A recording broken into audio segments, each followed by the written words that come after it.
Well, we'll roll the camera so I can get this on tape. I always have to move. I always move this. There we go. Move that. So everyone can be seen and we can all be friends. We are all friends. Okay, you ready? Right. Let me back this thing off. Okay. Yep. Here we go.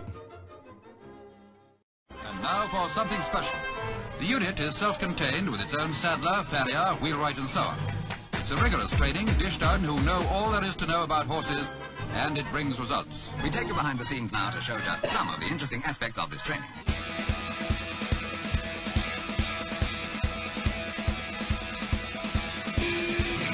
Welcome back to Equine Dynamics with Mike Stine, the award-winning #1 podcast to create sound of horses from the ground up. Mike Stine is a registered journeyman farrier with an APF 1 accreditation. On this week's show, the importance of keeping hoof care at regular intervals. Also talking terminology. Negative palmar angle or plantar angle, the NPA. And also an emailer, a listener of the show, email Mike some photos of a horse with uneven heels. All this and much more will be discussed here on Equine Dynamics with Mike Stine. And over to my far inside is Mike Stine. How are you? I'm doing good. Travis, how are you doing? I'm doing all right. Happy Memorial Day weekend. Yes, happy Memorial Day. Are you doing anything special? I did all my special stuff yesterday. I did special stuff yesterday. What did you do yesterday? I worked around the farm. Oh, okay. Well, I just made hamburgers and air-fried hot dogs. Air-fried hot dog. Yeah. You take a hot dog in the air fryer and you stick it out in the air. And then you pull it out, and then you put a bun in there. And we put homemade chili and cheese and stuff, and then put it back in there and made homemade chili cheese dogs. Oh, not like sitting it out. Oh. No, not let cure like beef jerky out on the porch. Yes. No, nothing like that. So that's what we did. So hopefully everyone out there listening to the show is doing something special for this Memorial Day weekend as well. Now, Mike, something special that we've got going on. Mike, have I told you how much I care for you and how much of a great friend you are to me? Okay, what do you want? Here it comes, right? What do you want? Well, as you know, my wife and I are flying up to Alaska. We're going to D.C. and then flying over to Vancouver. Right, and then boy, your arms will be tired by the time you get there. We're going for 2 weeks. Right. So you know what that means. That you'll be gone for 2 weeks. It'll be gone for 2 weeks, so we're not going to do a show next week. And you're going to miss me. I will miss you dramatically. But I'm also thankful for you, Mike, because my dad is the only one here on the property. And he's 78 years old, right, and he cannot walk around this property, so he physically has to drive the side-by-side around. He's going to feed the horses. Don't worry, you don't have to do anything. He's going to feed the horses. He's going to throw them hay. He's going to make sure they're okay. Right. But because of your location to the studio, if anything happens... Oh, I moved this weekend. I'm a lot further away. Are you really? Yes. Yeah, I moved 100 miles away. Well, if something ever happens, you know... I told my dad that he could give first our neighbors a call because the girl next door is in the 4-H club and she's like 16, 17. She's driving now, which is crazy. She can do horse stuff. She can do horse stuff. But when it comes to major horse stuff, I don't know how major I want to go with that. But at least he can have a professional come over and to corral the horse or do something if that ever happens. Yep. Knock on wood, pray. We're expecting great weather, so no trees are going to fall. Nothing will happen. Not a problem. And we also have our neighbor kind of counterclockwise or counter corner across the street. Over there. He's got some horses too, so we can rely on him. But we'd rather have a friend come over than a stranger. So I'm just letting you know. I appreciate you. I appreciate so. I didn't move. I was just telling you that. Okay. So what have you got going on? And you said you were moving and grooving this weekend. What'd you do this weekend? Well, this Saturday took a venture up to Tryon and went to the facility where they had the World Equestrian Games, and they're up there having their shows for the weekend, and met Annie Minton. Annie organized clinics for Ray and myself, mostly Ray, but remember when I was talking about going to Australia and doing the clinics and going to Gatton University and doing talks there and all that sort of deal? Annie was editor of a horse magazine for like 15 years, and she was organizing us down there and promoting us and all that sort of deal. So it was good. It's been a while, so it was good catching up with Annie. I got a call. Hey, I'm in Hendersonville. Come up and meet us. Have some lunch. Yes. I guess I should have given you some warning.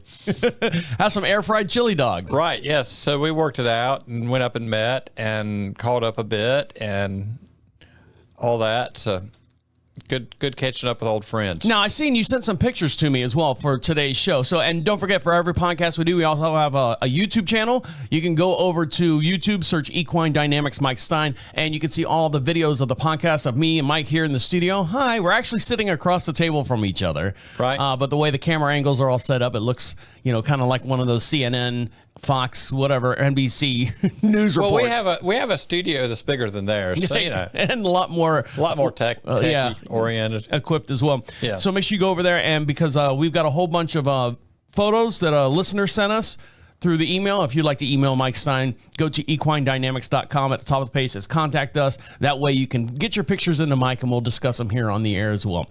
All right, guys, stick around. We got a lot to talk about. It's an Italian weekend here on Equine Dynamics, so stick around. The weed will be right back. I'm a Mario. It's an Italian weekend. My accent went into. It went somewhere. It's an Italian. I hate when that happens. Stick around. We'll be right back. You gonna sneeze? I was working on it. I've apparently changed my mind. All right. Well, that's good. It doesn't take much. It's a small mind to change. Yes, small mind. Small changes. You ready? Yes. Okay, here we go. Brain cells bumped, and then they bounced away from each other. Takes another century for them to get back together. That's right. Welcome back to Equine Dynamics with Mike Stine. If you have a question, like I said, for Mike Stine, go over to equinedynamics.com. At the top of the page says contacts. Fill out that little form, and please put a return address, a physical mailing address, and we'll send you out a little prize pack. And we have buttons, stickers, keychains, all that stuff. So just to say thank you for being a part of the show, and we appreciate you. And appreciating him right now for being my friend is Mike Stine. How are you? I'm doing good, Travis. How are you? I'm doing all right.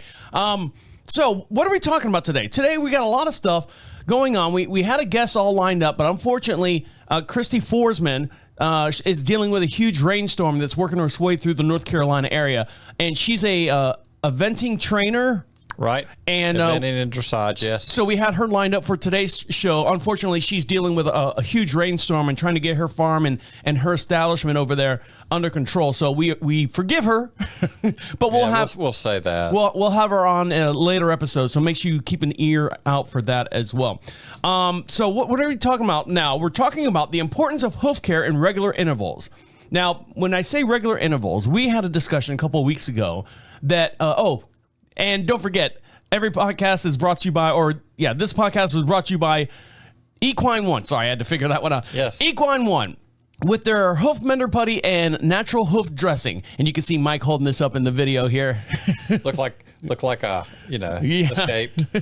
the back door, right? Right, exactly. So for 10% off of your order, make sure you go over to equine.one and put in podcast or Equine Dynamics for 10% off your order as well. Thank you, Mike, for reminding me on that. I've got it here on my paper, but I don't look at my paper all the time.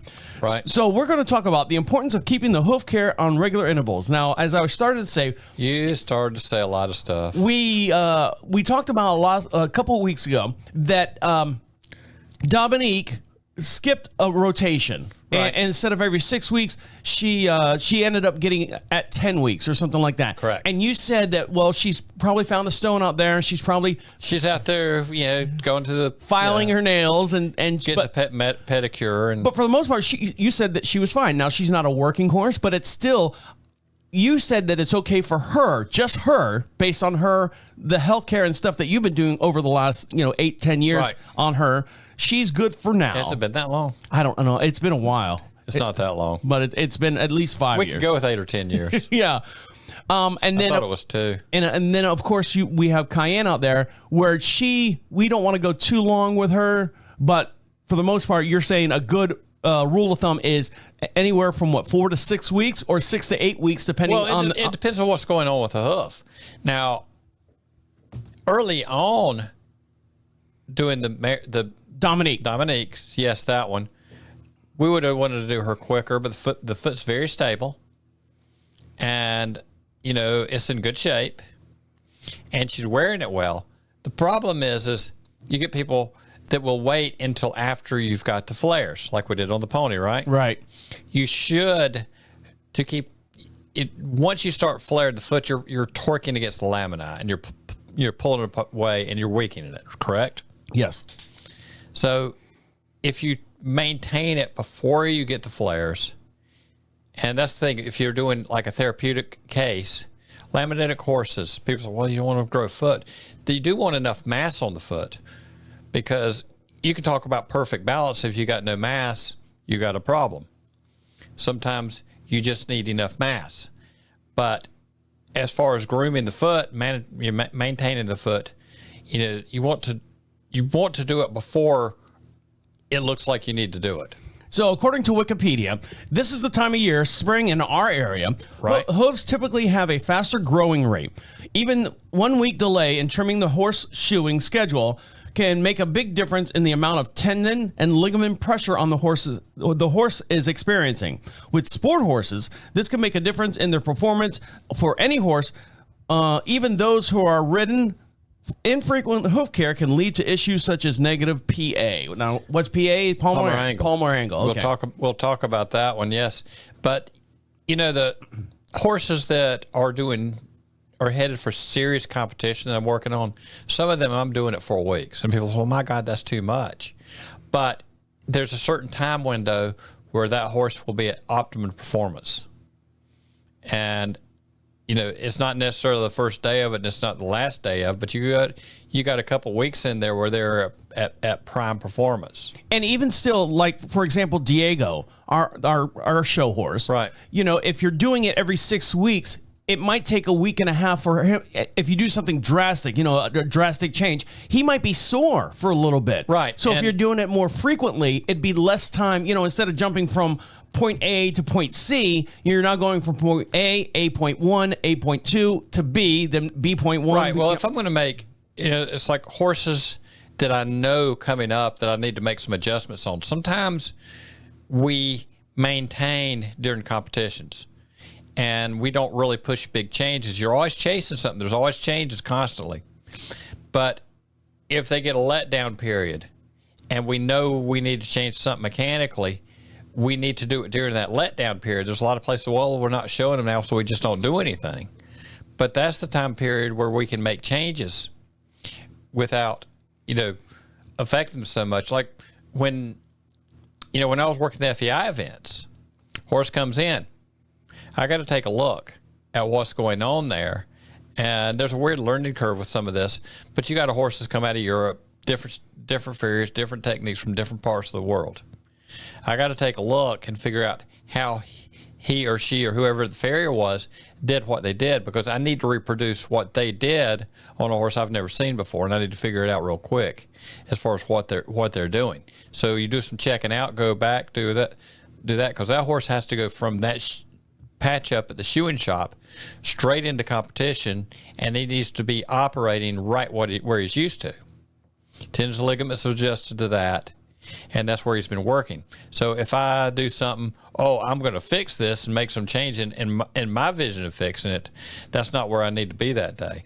Go ahead. But he has to get through his trot outs clean, and so you're very aware of where you may and may not have pressure problems. Have you had an instance where you had to actually contact the farrier that put that did that horse prior to you getting a hold of it and say, hey, what were you thinking here? Because I don't want to change too much, or what angle? Yeah, when I was working at FEI events, it was fairly common to communicate back and forth with farriers in different parts of the country over. I don't know the history. And they do. Yeah, this horse just came out of this type of angle, and now we're working on this. I know that, I know a horse that is particularly responsive on the medial side of his foot, and somebody comes in behind me, you got to watch pressure in this area, because if you're going to need a response, that's where you're going to need a response. So he's got to go straight to trot out.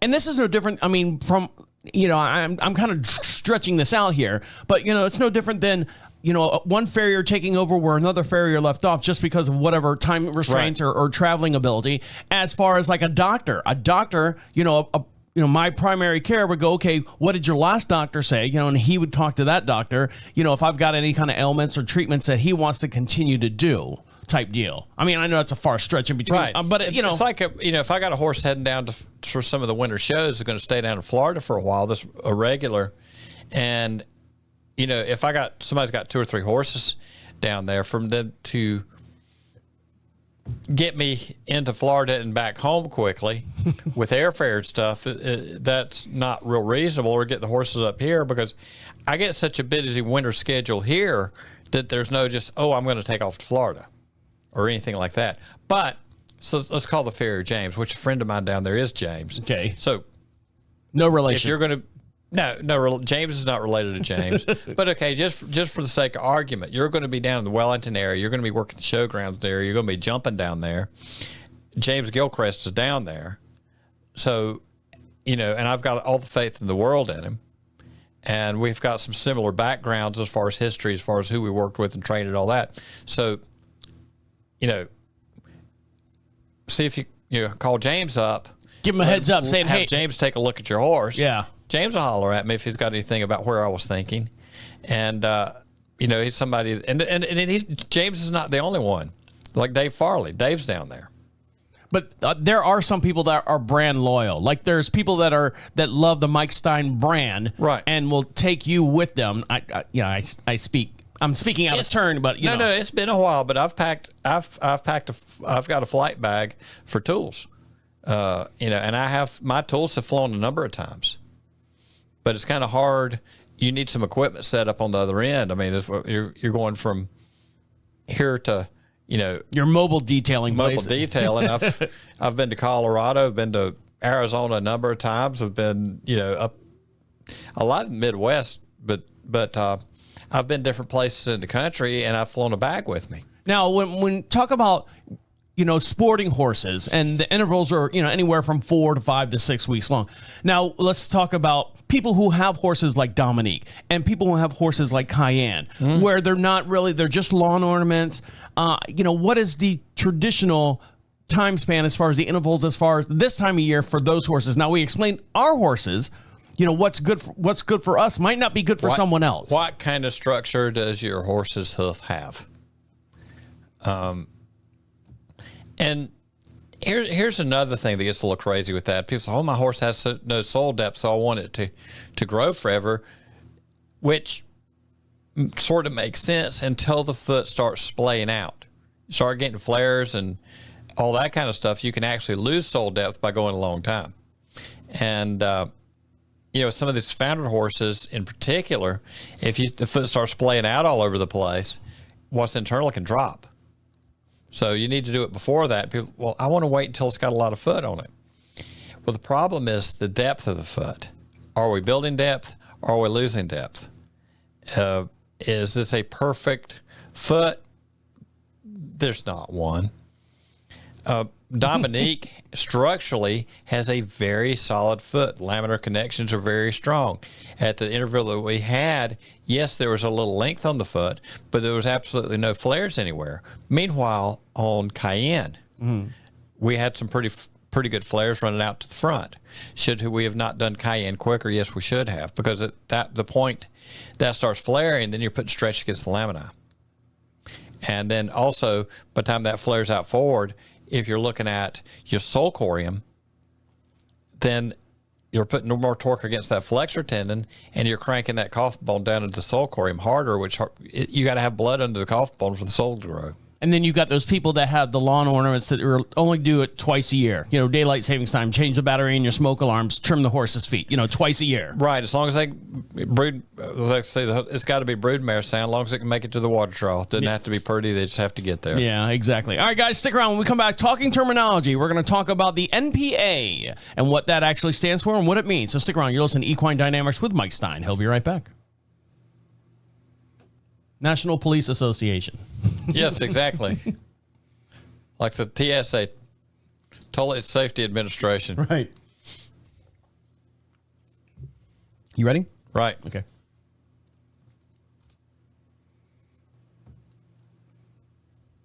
Welcome back to Equine Dynamics with Mike Stine. Make sure you follow him over on Facebook, and the way you do that is to search Equine Dynamics Mike Stine, and Mike puts a whole bunch of different educational articles up there. He also posts a bunch of pictures from where were you at the pictures that you sent me? I was up at Tryon. And he's got the Tryon International Showgrounds. He's got those pictures up there as well, and we're going to see him here on the podcast. So, and we'll talk about him as well. He's got this baseball that's stuck in between an anvil. It's an art piece. Somebody threw it really hard. Somebody. It might have been the unit out there throwing that ball around.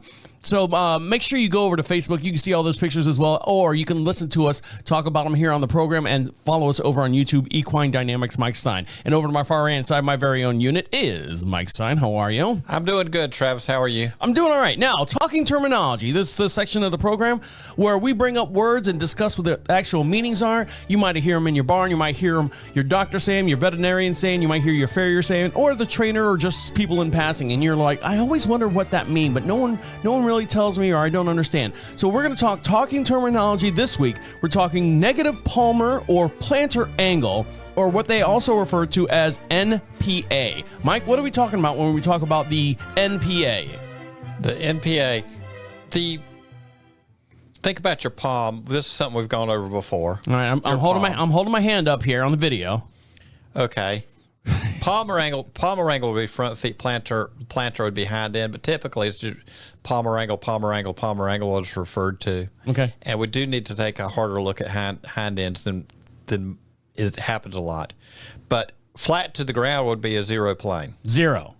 And negative would be the toe up. Toe up. Positive would be the toe down. Toe down. Most horses are going to be a little happier at more of a positive angle. Can you with toe down? With toe down. Okay. And negative. Then you got to look at your digital cushion and what's intact there. If you keep crushing your digital cushion, you will destroy it, and it does not really come back real well. It's very if you do dissections, there's not a lot of blood flow in there. It's fascia, and then what happens to your lateral cartilage is when they're compressed too much. If you lost a millimeter a year, when I was working with Doc Mansman, he said, his thing was, if you lost a millimeter, you lost 8 millimeters of lateral cartilage, it would take you 8 years to get it back if you could. If there's scarring in there, you're not going to get past the scarring in the lateral cartilages. If they are damaged, the blood flow is not going to be optimal. Is surgery possible when you have the scarring? Can they remove the scarring, or does that create more scarring on top of scarring? That would probably create more scarring, and I've only been involved in one surgery where a lateral cartilage was basically removed, which it wasn't. Basically, it was. But the foot was just eaten up with canker. And was this a working horse, or was this a lawn ornament? He had no fillings in his feet or in that foot. So probably just a lawn ornament. And I think there were dreams of it being a dressage horse, but that canker had been going on for a long time. And this came out of it, lemon juice. Okay. And occasionally put some tea tree oil on it. And that's what the owner did. That's what apparently a lot of the treatment had been for about 4 years. And, of course, by the time we got there, it was just a huge out-of-hand mess. And by the time you removed everything and where it went, we were all the way up to the flexor tendon.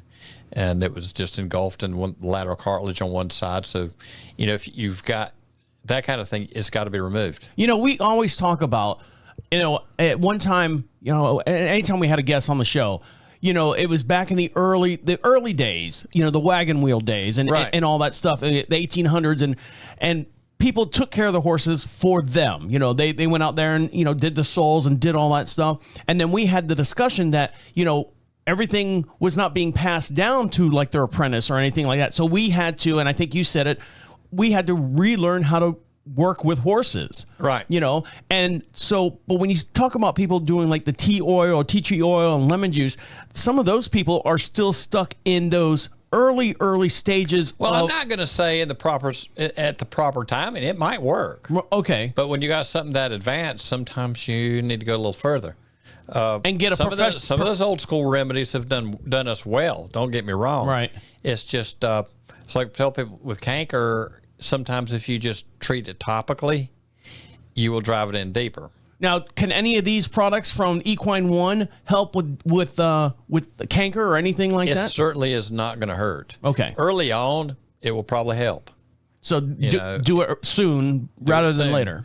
Don't play around with it. Deal it with them immediately, because I've had little cankers that, were just one little tiny spot. We packed it with something, and we took a little hoof knife and just flipped it out of there, and it never was much of a deal. Now, when you talk about packing, can you use the natural hoof dressing from Equine 1, or would you use the hoof mender? I think if I was using one of their products, I would use the hoof mender.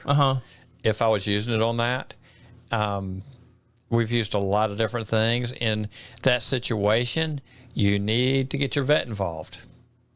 And y'all need to come up with a plan. You need to get a professional involved, right. not your cousin's second cousin's, third time over. Oh, just give him a chocolate bar and a stack of hay, and he'll be fine in the morning. You need to get a vet and farrier involved together, and they need to take care of the situation. Go ahead. It does not have to be that huge of a mess, but if you play with some of those things, it can turn into a massive mess. So we're talking terminology: negative palmar angle or plantar angle, or the NPA, which refers to the angle of the solar of the border of the got off track, didn't we? No, that's all right. I'm bringing you back in. Distal phalanx. Sorry, I didn't mean to say phalanx. Distal phalanx. Phalanx. Okay. The P3, the negative PA results in the loss of tissue or structure in the palmar section of the hoof, especially loss of digital cushioning, which is what you mentioned earlier. So that's what we're talking about with negative palmar or plantar angle. What causes that for the most part? I mean, what actually pushes that toe down outside of pushing that heel down and the toe up? Is it? It's fighting leverage. It's fighting, compression. A horse that is laying on his shoulders will press it down. The more inverted a horse is, the more the palmar and plantar ankles will have a tendency to drop. If your horse is inverted, it straightens out the hind legs and presses straight down the back of the foot. And the way they absorb shock is different than a horse that's flexing in the back end. So that would be part of the problem.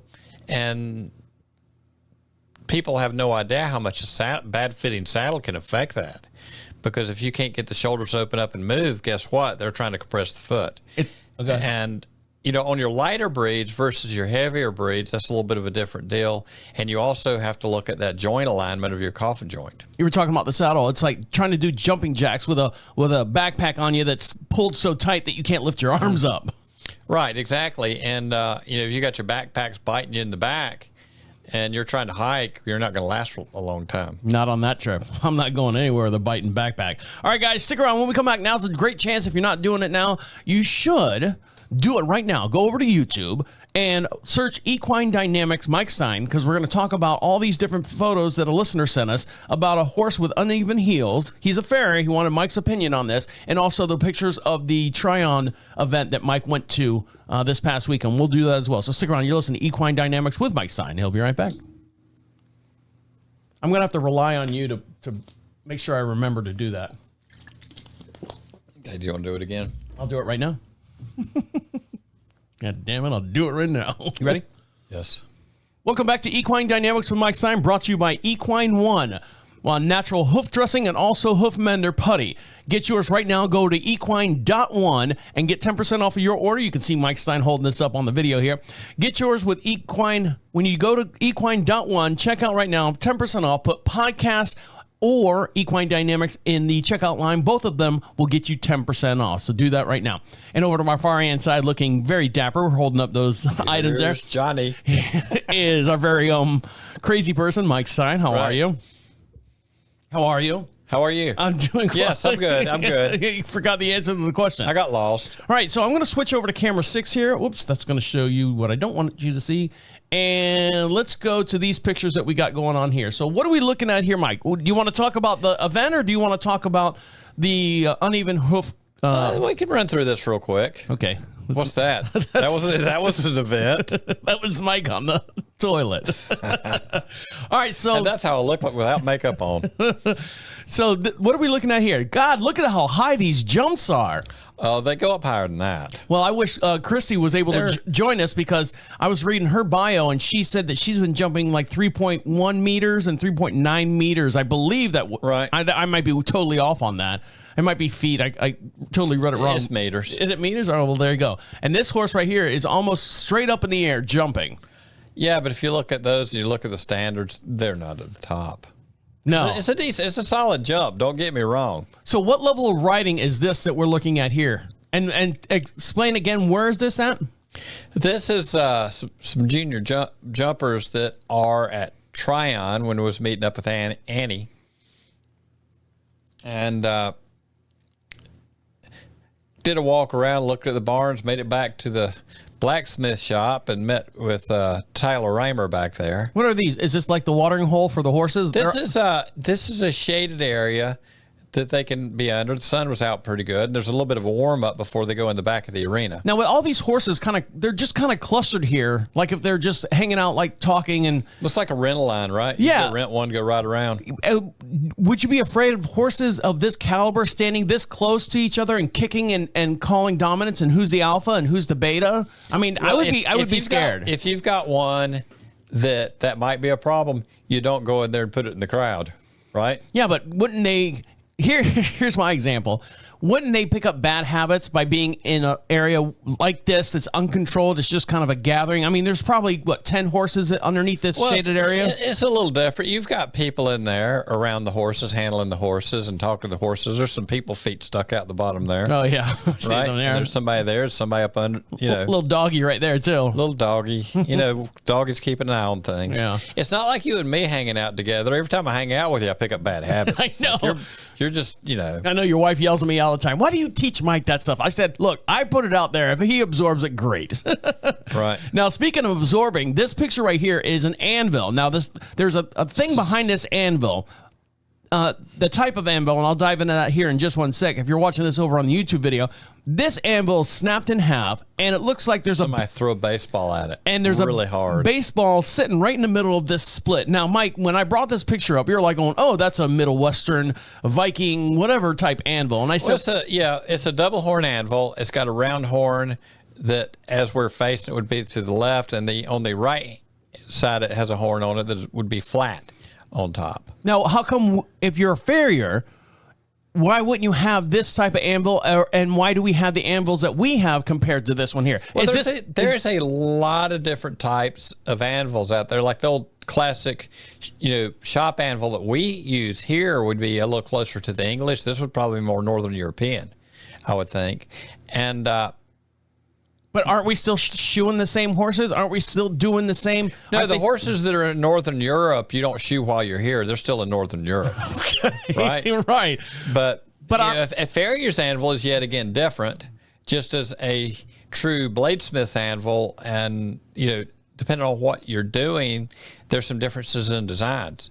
The anvil that you see me working on has an offset horn on it, and it's got an offset turning cam in the back end, and it's kind of a boat tail design. It kind of tapers in, rounds out like the back end of a boat, right? Right. And that's what I've always called them. Somebody else might call them something different, but a farrier's anvil. And there are differences in designs in farrier's anvils. I'm trying to read the markings on here. It says Ferris Bueller. No, here at the bottom it says something. I can't read that. Mike, take better pictures. All right, my thumb's not in it. We'll go to the next picture. All right, and this one here, this is another jump. Right. And again, horse is almost straight up. It's amazing that these horses don't freak out over these jumps. But I guess, that's part of training. And no, if they freak out, they don't go over the jumps. the rider does. They stop. That's right. The rider flies right over it. So how long were you there? How much time did you spend there? And we went there on Saturday morning, stayed through about 2 o'clock or so in the afternoon. Now, how far of a drive is that from here? Is that 2 hours or 3 hours? Yeah, something like that. Yeah. Depends on which way you go. Did you bring the big truck down there?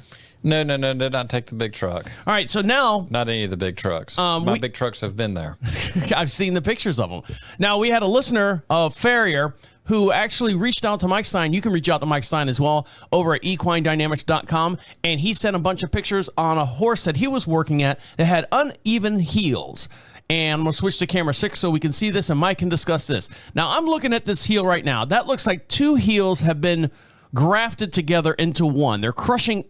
This is the backside of the hoof. Am I assuming that right? That is the backside of the hoof, yes. And it looks like I'm looking at a dog's butt. I mean, literally a dog's butt, if you're without a tail, because of the way the 2 heels in the back have pushed and crushed themselves together, has this nice crease in the center. They're contracted, and the medial side heel is pushed up. If you see where the heels kind of tie together down there. Yeah. See the difference in the height? Yes. Okay. Also, on that medial side to the inside right there, there's a big acrylic patch on it.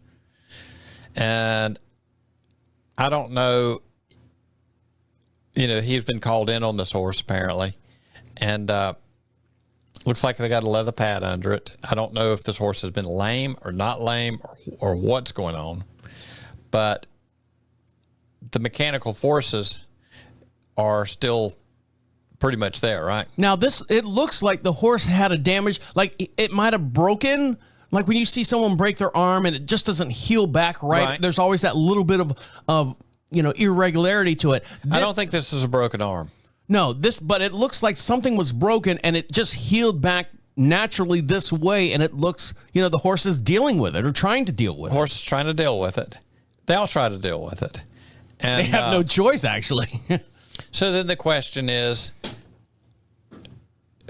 do we do a Z-bar or a heart bar or spider plates or something to take some of the pressure off that wall?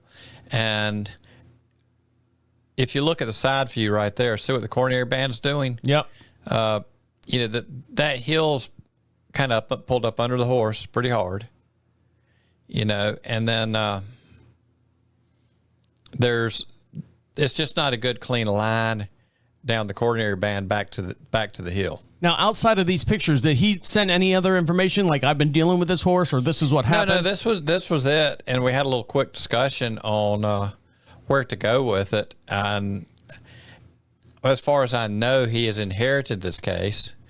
This is probably new to him. I don't know what all the details are on it, but the thing is, how do we take care of the situation? Because even though there's a patch on there, that foot is really jammed up on that medial side. Okay, if you get it closed in and you don't take care of that pressure, that quarter's going to blow back open. And what do you think this patch was put on there? Because this patch, going back to this picture here, this looks kind of new, but the other ones, the patch looks old, like it's been there for weeks. Right, that's been on there for a little bit. I'm sure it was done when the shoes were done, but there may be some fiber under there that's glued to it for structure, and it makes that whole side of the foot very rigid. If you run down the coronary band, I have not had my hand on it, but directly back, boom, there. See where that coronary band dips down just forward to where you are? Mm-hmm. Is there some scarring in the coronary band there? Possible. If that's the case, there will be a weak spot there that will tend to want to crack open when you have pressure problems on it. Would this cause what they call crushing heels? I'd say that there's some crushing there for sure. So it's how to take care of the situation. And is the horse working, able to work, or not able to work? What's the squirrel doing? He was looking through a gun. So then you got to decide there what do we, and you got to look at the living conditions. Some things are not appropriate to do depending on the living conditions of the horse. And a Z-bar or a heart bar would help tremendously on this. Well, what you would be doing is transferring some of the load off of the wall onto the frog. Mm-hmm. And that's what he was talking about, which is a possibility. And that's kind of why I was, will you come and help me build some? Yeah, that's amazing. That I've never seen that before. It literally does look like a dog's butt. Well, this is not an ideal situation. And We can say, well, this should have been done and that should have been done. Well, that doesn't really matter at this point. Yeah, let's get it done Let's get it done. This is where we are. We deal with where we are. And as far as going back and debating on what happened and how it got there, we'll never figure it out. And that's a lot of lost banging your head against a wall. Get it fixed. So right now the deal is let's take care of the issue and get this horse happy, right? Get it fixed, and then we can discuss what happened leading up to this point type deal. But you can't even discuss that really. I don't think. I mean, it's like people, how did you remember everything you did on every horse? No, I don't. I don't try to, because when I walk up to that horse, if something's changed, I don't need to get locked into what I did however many weeks ago. If I feel like I need to change something, I go with what I need to do now. It's, get it down to works. This is working. This isn't working. If it's not working, do something that works a little better. There's always a little bit of an alteration. All right, guys, stick around. When we come back, what did we learn today, and wrap up the show. So stick around. You're listening to Equine Dynamics with Mike Stine. He'll be right back. Don't stick your finger in the light socket. Yeah, don't do that. Yeah, don't do that. Don't do that. Stop talking over my end. Sorry. You can do what you want, Mike. I just ramble. I try my damnedest to make a clean, perfect show for you, and you're and like, I gotta mess up. See, today I drank too much coffee, right? And don't forget, kids, just stick a finger in the hole. What, Mike? These kids are not going to know what to do. Right. Mommy, should I stick my finger in the hole? Mr. Stine said I should. No, he didn't. No, he didn't. No, Timmy, get over here. You on the other hand. Yeah. All right, what did we learn, and wrap up the show? Right. Ready? What did we learn? We learned a lot. Okay. You hold up your things over there. Welcome back to Equine Dynamics with Mike Stine, brought to you by Equine One with their hoof mender and all-natural hoof dressing. Get yours now. Go to equine.one and get 10% off your order with the keyword podcast or the keyword Equine Dynamics. Both of those will get you 10% off your order, and you can see Mike holding them up on the YouTube video. And also, if you have a question for Mike Stine, go to equine.one. No, sorry. Go to equine.com. There's so many equines. So many horses. If you have a question for Mike Stine, go to equinedynamics.com. Ask him a question over at the contact section. Make sure you fill that out. Put a return address on there. We'll send you out some magnets, some stickers and stuff. And if you'd like this podcast to perform at your local... Where you at? My tongue just died on me. If you like us to perform this podcast at your location, just like we did over at Dover Saddlery a couple of weeks ago, a little top of the page says clinics. Fill that out, and we can do this at your location, your event, your barn. If you got horses involved, we can entertain your guests, family gatherings, that type deal. And if you'd like Mike Stine to perform a clinic, same place, just put in clinics as well. And over to my far end side is Mike Stine. How are you? I'm doing good, Travis. How are you? Get your finger out of the light socket, kid. What did we learn today, Mike? We learned about Johnny. Well, we're learning that I'm going to Alaska for a couple weeks. You're going to Alaska. So we're not going to have a show for, is it 2 weeks that we're not having a show? Next week we're skipping. Yep. And then, then the following week we'll pick it. Yeah, we'll pick it back up on the 10th. So we'll come back on June 10th, because we fly in a red eye on Sunday, the 9th, and then I'll be half asleep, half awake, trying to do the show on next Monday or the 10th, which should be interesting. Right. Okay. Thank you for the confirmation. Also, the importance of hoof care on a regular intervals. We determined that Dominique can go a little bit longer because she's got a nice solid foot, but unfortunately, Cayenne, our horses that we have here on the property, Cayenne needs to be done a little quicker. She needs to be done a little quicker, but you don't want to take 2 trips out here, so you might as well do one. I'm out here once a week, pretty much. Yeah, pretty much. But you need to take care of the problem before you get into distortions, and be ahead of it instead of chasing it, because you can chase it forever. And as far as keeping the foot solid and together and healthy, you need to be there before the distortions happen. And this time of year in the spring in our area, hoofs typically have a faster growth rate. Even once a week delay, or even 1 week delay in the trimming of the shoe schedule can make a big difference. And also when you're dealing with horses, you want to have that a little bit more tighter of a rotation as far as making big changes, but in small increments of time. Right. So the horse is not, sore going into the... Yeah, if you're dealing with competition, horse is a little different than a therapeutic deal. And if you got to make bigger changes on your competition horses, it's during your letdown periods, because those horses all need letdown periods, chance for things to heal up. And it takes so much to produce a good horse that you want to preserve them as much as possible. And talking terminology, negative palmar angle or plantar angle, or also called MPA. It refers to the angle of the solar border of the Coffin bone of the P3. Negative PA results in loss of tissue structure in the palmar section of the hoof, especially loss of digital cushioning as well. So right. When we say negative palmar angle, what are we talking about? You were talking about your holding your hand up, and let me get this. Let me toe down it. Positive.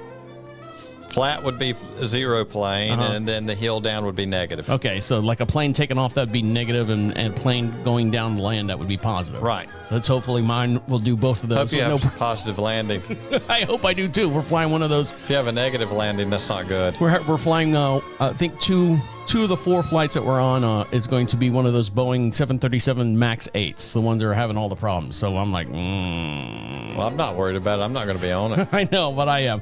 Also, the email from a fellow listener, a farrier as well, that emailed Mike over at equinedynamics.com, and he sent over these pictures. I'm going to switch back to camera 6, and the pictures that we were looking at was an uneven heels. And what were we? Oh, let me go back from that squirrel. Uneven is. All right, so the uneven heel, which is, this looks like a dog butt, like I said. Right. So what are we looking at? What do we learn about this? That's a dog butt. No, it's not a dog No, butt. that medial heel is jammed up pretty hard. Apparently been that way for a while, and Now, when you say while, years? didn't happen overnight. Yeah, I mean, does something like this take years or months or weeks? You know, when would I start seeing, oh my God, I should do something? Oh, it's been there more than a month, and it's been there more than a week. Okay, so more than several months or several. It could have been there for several years. Oh, really? So that long of a, wow, that's it's actually disheartening to hear that, but. Could have been from an injury. Could be, stuck a foot in the fence and tore up the side of the foot. There's no telling. Yeah. And so that's what we got there. All right, guys, on that note, don't forget to go over to equine.one. Well, let me switch cameras here so we can do all this and get all this all set up. Make sure you go over to equine.one for 10% off your hoof mender putty and also your natural hoof dressing as well. And they've got a whole bunch of new formulas coming out here they're working on a bunch of new different chemicals and stuff. They're all natural. They're all natural. Sorry, I meant to say natural. They're working on a whole bunch of new products over there as well over Equine One. They got their chemists out there designing all natural products over there. But right now, go to equine.one for 10% off with the keyword podcast or Equine Dynamics. Thank you very much, Mike. Good job. On behalf of Mike Stine over there, Have a good day. Enjoy your ponies. my name is Travis saying see you in 2 weeks. Lucky.